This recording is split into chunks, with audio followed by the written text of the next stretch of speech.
ली जाएगी, और तरह तरह के दिखावा करके हमारे परिवारों पर, हमारी इज्जत पर हमला किया जाएगा।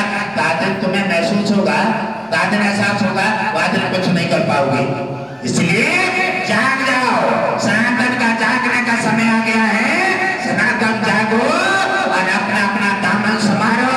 भगवान विष्णु ने अपना पिटारा खोल दिया है और सनातन को उठाने के लिए और माँ की और भारत की और देश की रक्षा न कर सके, उसका मानव जीवन में जीवित रहने का कोई अधिकार नहीं है, कोई अधिकार नहीं है। क्योंकि तुम्हें भगवान ने ये सुंदर शरीर, ये बुद्धि इसलिए देख के भेजी है। घर का मुखिया क्यों बनाया जाता है?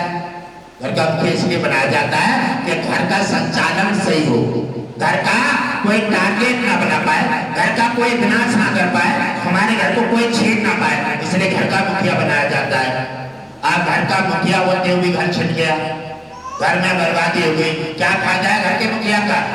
ये चुनाव इसलिए किया जाता है, मुख्यमंत्री इसलिए बनाते हैं कि हमारे सही तरह से, हमारे देश और धर्म की सही तरह से रक्षा करें, और उसी लिए पद दे करके उसी अधिकार पर बिठाते हैं। जब उस सही तरह से, जब हमारा राजा हमारे पास बैठा हुआ है और हम आजादी से सो रहे हैं, इसलिए चुनाव करके और उन्हें अधिकार देते हैं। और अधिकार का सही अगर नियम पालन होता है तो ऐसे राजा को, ऐसे मुखिया को कभी भी हमें नहीं बदलना है।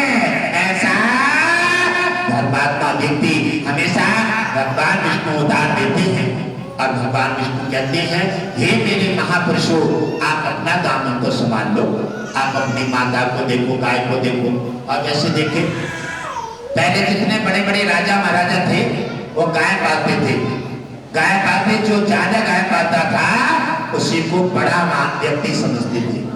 आजकल गाय नहीं है, आज गाय नहीं, गाय की जगह कुत्ता पालना शुरू कर दिया है और गाय को छोड़ दिया।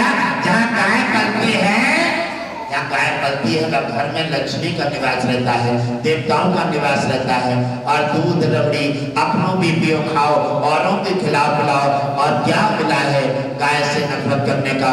गाय जब दो सब अपने अपने घर में पालोगे, तुम्हारी खेती का नुकसान नहीं होगा, प्लेट का तार नहीं लगाना पड़ेगा, आपको नाना प्रकार की बर्बादी नहीं करनी पड़ेगी, आपको गोबर मिलेगा और उसके सहारे देवता आएंगे घर में। दूध घी रबड़ी खाओ और खिलाओ और गौ माता की कृपा पाओ, तब सनातन पनपेगा और तब तुम्हारा कल्याण